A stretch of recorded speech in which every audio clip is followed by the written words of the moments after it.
et c'est pour ça qu'ils nous ont réélus. Reprise du débat. L'honorable député de Berthier-Masquinongé. Merci, Madame la Présidente. Je devrais annoncer au départ que je vais partager mon temps avec ma collègue de Salaberry-sur-Roi. Madame la Présidente, à titre de porte-parole en agriculture, agroalimentaire et gestion de l'offre pour le Bloc québécois, je vais vous entretenir aujourd'hui d'agriculture. Nous avons été satisfaits de constater que les compensations promises aux producteurs laitiers avant la campagne électorale étaient inscrites au discours du trône. Nous assurons notre pleine collaboration au gouvernement pour la suite des choses à ce sujet. Par contre, je désire faire remarquer aux gens du gouvernement qu'il manque plusieurs compensations promises lors de la signature des traités de commerce. Les productions de poulet, du dindon, des œufs d'incubation et des œufs de consommation ne sont pas encore couvertes et aucune entente n'est encore intervenue entre ces producteurs et le gouvernement. Ainsi, nous demandons que le gouvernement agisse avec diligence et procède le plus rapidement possible au règlement de ce dossier. Tous les engagements et toutes les promesses de compensation doivent devenir réalité. La santé financière de nos entreprises agricoles en dépend. Il n'y a pas eu d'entente non plus, Madame la Présidente, dans le secteur de la transformation laitière. Non seulement les compensations de ce secteur ne sont pas fixées, mais aussi toutes les questions des contingences, des licences d'importation restent à fixer de façon définitive. Sur cette question, nous avons une inquiétude, car on nous a annoncé, en ce qui concerne le traité avec l'Europe, qu'une fixation permanente des licences d'importation serait annoncée en janvier et que nous n'avons, en ce moment, aucune autre information. Les quotas avaient été fixés de façon provisoire à 55 % pour les détaillants et 45 % pour les transformateurs. Or, il apparaît que ce ratio est nuisible à l'industrie québécoise. Les détaillants profitent de cette situation pour importer des quantités importantes de fromage déjà produits ici, à bas prix, et ces produits remplacent les produits locaux sur les tablettes et occasionnent des pertes pour les producteurs du Québec. Ainsi, pour le plus grand bien de notre production locale, il est urgent de modifier ce ratio en augmentant considérablement la part des transformateurs. Ces derniers, lorsqu'ils sont titulaires de licences, importent en toute logique des produits complémentaires à la production locale. Ils font ainsi moins concurrence à nos producteurs locaux. Cette répartition est aussi plus avantageuse pour les consommateurs qui se voient offrir une plus grande variété de produits. C'est gagnant-gagnant. Alors, je demande aujourd'hui quelles sont les intentions du gouvernement à cet effet. Nous avons besoin, les producteurs ont besoin, les transformateurs, les consommateurs ont besoin d'une réponse claire, Madame la Présidente. Madame la Présidente, voilà pour les compensations, mais bien que ces compensations soient nécessaires et souhaitées maintenant par nos producteurs agricoles, il ne s'agit pas de leur premier choix. Les agriculteurs du Québec sont des gens fiers.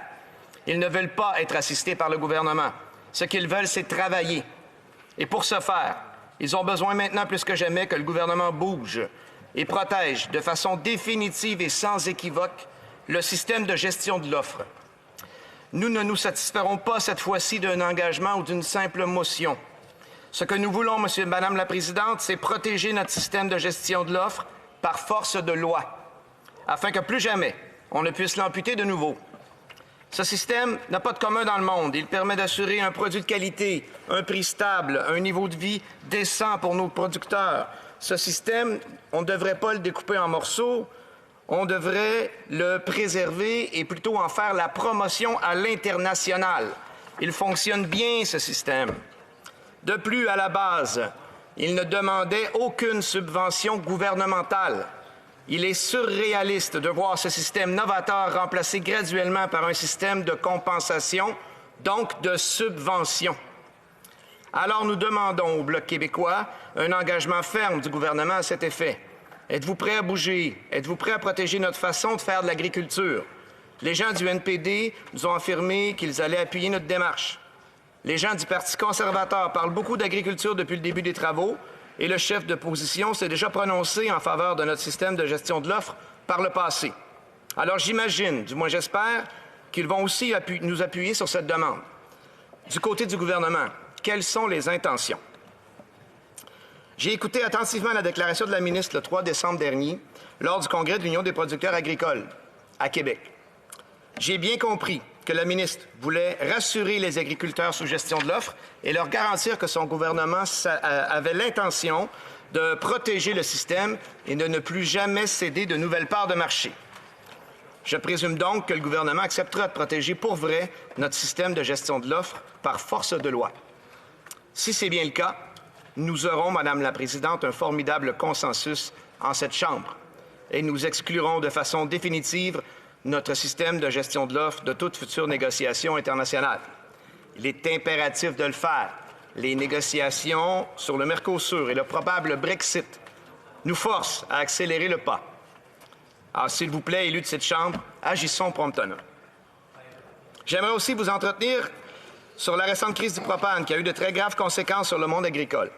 Après une année terrible au niveau climatique, printemps pluvieux et tardif, hiver hâtif, neige rapide, grève du CN, tout ça, c'est venu noircir le portrait déjà très difficile de la saison 2019 pour les producteurs de grains. Les approvisionnements en propane ont été interrompus au premier jour, sans aucun préavis de la part de l'entreprise. Les producteurs se sont retrouvés avec des silos remplis de grains humides, impossibles à sécher, ou devant des champs enneigés non récoltés. Ils ont dû, Monsieur le Président, se résigner à regarder le grain se détériorer au champ, faute de combustible pour procéder au séchage. Cette situation est inacceptable.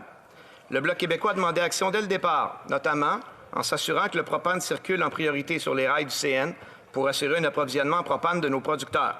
Cette interruption de service aura été fatale pour de nombreuses productions. Selon les dires de M. Overbeek, président des producteurs de grains du Québec, plusieurs entreprises ne passeront pas au travers de l'année 2019. Pour ajouter à tout cela, à la reprise des services, les agriculteurs ont dû subir une hausse déraisonnable du prix du propane. Il est révoltant de voir une industrie profiter d'une autre quand elle est dans la misère.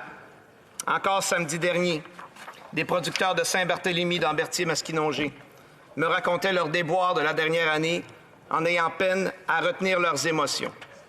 Certains tentent encore de récupérer une partie du grain en récoltant de nuit parce que les conditions y sont plus favorables.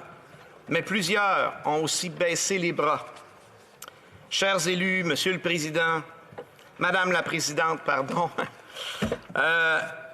les agriculteurs, nos producteurs de grains ont besoin d'un signal, ont besoin d'un geste, une action de leurs élus pour leur démontrer que nous les soutenons. Sur le prix du propane, le fédéral a peu d'emprise. Cependant, là où on peut agir, on doit le faire. Dans le court terme, par compensation, est-ce que le gouvernement fédéral s'engage à emboîter le pas au moment où le gouvernement du Québec fera une demande afin de soutenir de façon extraordinaire nos producteurs, considérant la crise hors du commun qu'ils viennent de traverser? Dans le long terme aussi, il faudra agir. Est-ce que le gouvernement est prêt à réfléchir afin d'assurer dans l'avenir un approvisionnement énergétique minimal en milieu agricole? On pense au Bloc québécois qu'on devrait, que ce que nos agriculteurs ont vécu n'est pas admissible et que cela ne doit plus se produire. Nous devons prendre des mesures. Il a été question, au cours des débats, également de nos relations avec la Chine. Là aussi, Madame la Présidente, les agriculteurs sont ceux qui écopent.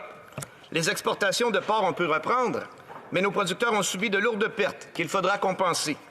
Nous pensons qu'il faut également se doter d'un fonds d'urgence afin de soutenir toute production agricole qui serait touchée par une future crise diplomatique. Nos producteurs de canola sont aussi très durement touchés. Nous devons leur venir en aide. N'oublions pas, Madame la Présidente, que les autres pays n'hésitent pas, eux, à soutenir le monde agricole. Cela donne aux producteurs étrangers un avantage indu face à nos producteurs locaux. Ça, c'est 1 minute. Boy. Il faudra aussi se questionner, Madame la Présidente, sur le support qu'on pourra apporter à nos producteurs de bovins.